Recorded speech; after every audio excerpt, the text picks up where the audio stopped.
Ladies and gentlemen, welcome back to the channel. We're about to talk to Dave about some cool new products here. And Dave, let's just get right into it, brother.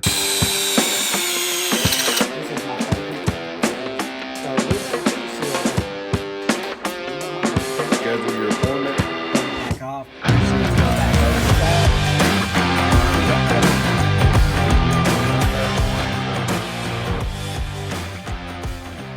Those dyno guys, most of you know those dyno guys, great tuners. Well, they've come up with their own O2 sensor adapters to put the widebands in the exhaust if you don't have the O2 sensor plugs already in the exhaust. Thought it would be very cool to work with those dyno guys on these. I had nothing to do with making these or anything. Matt did, and but we want to stock them and carry them because it's an awesome product and his packaging is awesome. Everything Matt does is to perfection, let's say it that way. So that's right. Another cool product, but I wanted to show you guys how these work, why you need them, and where you can get them at teammseparts.com, because we are stocking these. We will always keep these in stock and ready to ship out that day. Let's just get into it and see how they work. So, what do we got in here?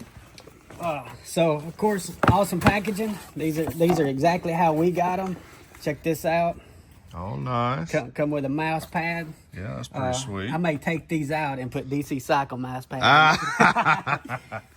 So we got our sample tubes, and check this out. He's got everything nice and neat. Nice little velvet bag.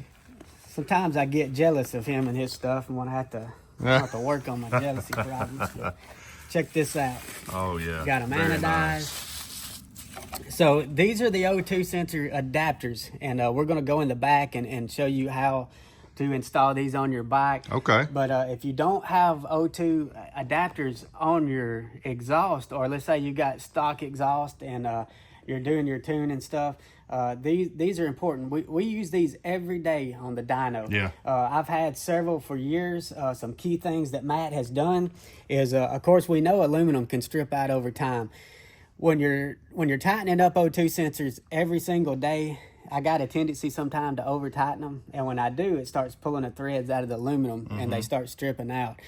That's if you use them a ton, like I say, every day. Well, Matt has already went in there and put the helicoil in the aluminum so that they won't strip over time. Oh, nice. He's also made the block larger than most of the competitors and stuff, and that's real nice. He's got his metering jet at the end. This is where our sample line is going to go to keep fresh air from getting sucked right back on top of the O2 sensor. Nice how he's got all that fixed up.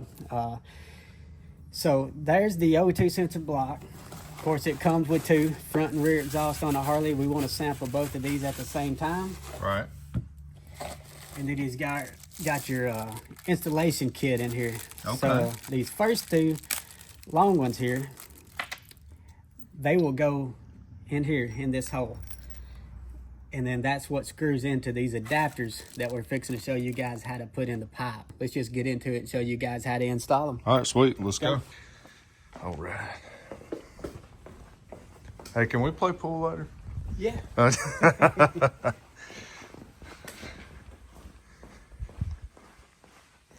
that's a beauty. That one too. I think a little later we're doing a video on that bad boy on the dyno, so stay tuned to the channel. That'll be on there. All right. All right, guys. So I just had an old exhaust laying in the back, and I stowed it in the vise here so that we could show you how to do the holes and stuff. Sweet. So the O2 sensors adapters, we're going to start with that, and I'm going to show you on this bike up here just so we're all going in line up here. Blake, I ain't running around too much for you. No, you're good. You're good. I can follow. So I had the heat shields off of this bike, working on it. We're doing an impact. Okay. So I'm just going to show you on his heat shields. So these O2 sensors, what we're looking for is to get them in the exhaust, and the closer to the head, the better. You want them to be within about 2 inches of the head. You can sample down here, but the further down the exhaust you get, we start getting reversion back up the exhaust. So fresh air can get sucked back in the exhaust and reach the O2 sensor. So the further down that you have it, more of a chance you'll have of that happening, and that's not what we want. We're tuning this bike off of clean data. The better data that we can get from this, why we want to use these, the better your tune's going to be.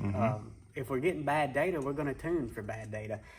Other things for this, let's say you do have a pipe, like this one has the wide bands already in it, because we're doing the impact racing ECU and of course, but there's lots of the older bikes that have the 18 millimeter bongs in the back, but they're in a horrible place. So let's say they're in a spot we can't get an O2 sensor plug in.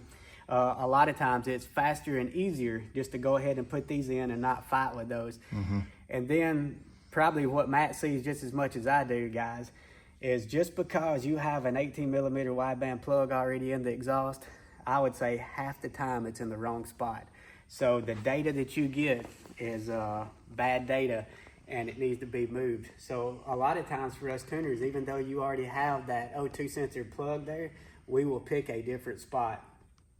The bigger cams that you got, if you got exhaust with no baffles and stuff, that bad data can really get up there quick. And there's also dead spots in a lot of exhaust systems where you're trying to tune right in that dead spot because the manufacturer has the O2 sensor bong in the wrong place. Why?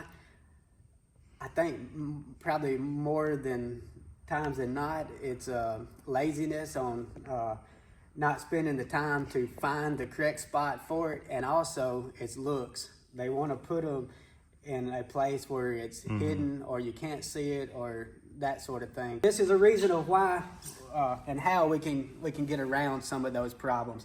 So talking too much, I'm gonna move on. What I want to show you is I want this within about 2 inches. Well, it's very important not to drill your hole on top of where the exhaust clamp is. So this heat shield is on this bike right here. Most of the time you will see a mark or two where the heat shields was, and we can see those right here. So don't drill your hole on top of that because we don't want the exhaust standing off, and it also will tend to loosen up quicker. You also want it to where it's easier to get to. So you don't want your O2 sensor over here and you can't get into it or anything. So just go ahead and find a good spot. About 2 inches down. We know our heat shield clamp is here, so I would drill the hole right here for this one. And once we have the hole drilled in and the riv nut, you'd plug it back off. Heat shield would go back over it. You would never see that that these were put on to do a better job. I do have to explain this to customers. Sometimes they bought a new exhaust, a very expensive exhaust. O2 sensors are not in a great place. I pull his heat shields off. I ask the customer, look, I'm gonna drill a hole in it, but I'll show you how we're gonna block it off and everything. And sometimes I'll get that question, do you have to? No, I don't have to, but you're spending a lot of money for us tuners to tune your bike. Let me get the best data I can get. This will never cause a problem, come loose or anything. I've never had it come loose, and I do this every day. So just some key factors that show you there. Now let's go back here and show how to put it in the exhaust. Okay.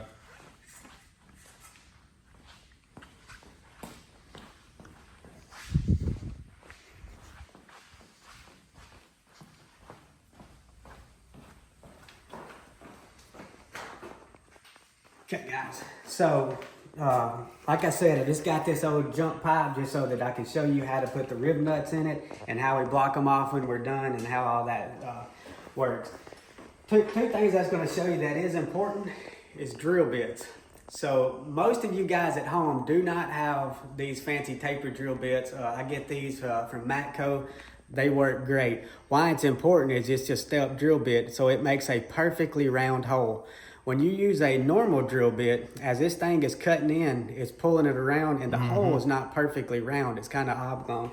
So you'll always want to use a pilot drill to start it and then use the bigger one. But if you got you a nice set of Matco drill bits, you can just do it in one thing. I keep a little file in my dyno room in the back, and once I do that, I like to just knock off the edges.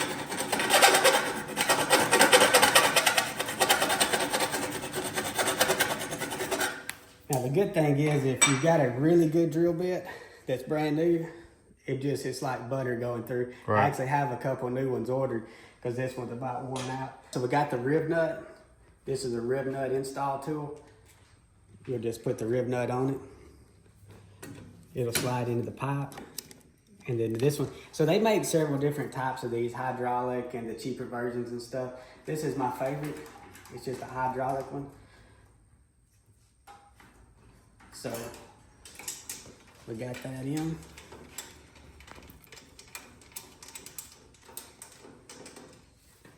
Booyah.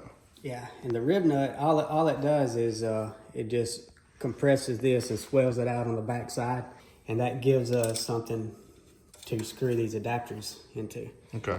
So make sure that the little copper washer that Matt installed is in it. You will drop it into the hole in it, come out the bottom. Now I like to always use a little bit of anti-seize. Let me grab it and I'll show you. Okay. So here's the anti-seize that I keep in my dyno rooms. There is a difference in anti-seize. There's O2 sensor safe anti-seize and not. I always get the O2 sensor safe anti-seize so it doesn't take out your O2 sensors. Race fuel, all kinds of foreign stuff will cause O2 sensors to go bad quicker. So I just got a long Allen, and that is a 5mm. And you can see how this thing is shaped for a pipe.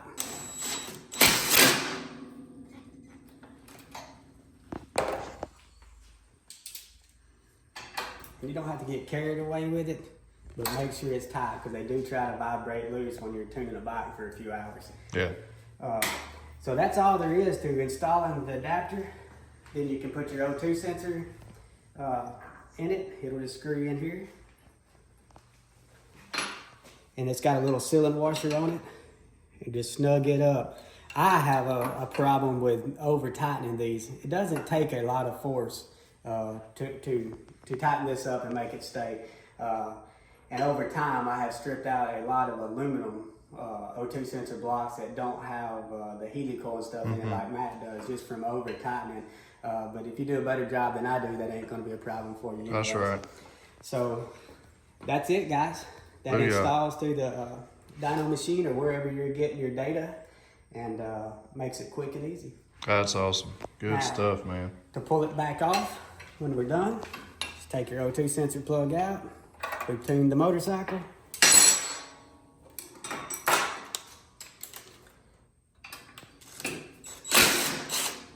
Got the block off. Now he has sent the little block offs. So it is a 532. It just goes in here. And then it just caps the hole off. The good thing about this is now, anytime in the future you want to make tuning changes, all you got to do is pull your screw out and you got your rib nut and you're ready to go again for the next session. Awesome. That's good stuff, man. So you can do it multiple ways, guys, but this is our favorite. Once you got the block in, of course, you'll always want to put your sample hose on. That just keeps the fresh air from getting up in it. Keeps the O2 data clean. So, what am I leaving out, Blake? I think you covered it, Dave. That's a lot of great info how to install, and this is some good stuff as well from those dyno guys. And you can get these kits right here at teammscparts.com. Get it shipped right to your door. And man, put it to use. Great product, really, really awesome. And we wish all of you tuners the best and just want to help you out. Hope you appreciate this video, guys. And also, any of you guys that just watched this and you want your Harley Davidson tuned, well, guys, you can contact Dave here and schedule an appointment. You can go to dccycleandracing.com and you can go there, schedule your appointment. And also you can email Dave. You'll see all that on the website. And if you need any parts or accessories, performance parts, exhaust, all kinds of stuff, we got you covered at teammscparts.com. Guys, we appreciate you. Again, hope you enjoyed the video. God bless you. As always, remember to keep it real. We'll see you in the next one.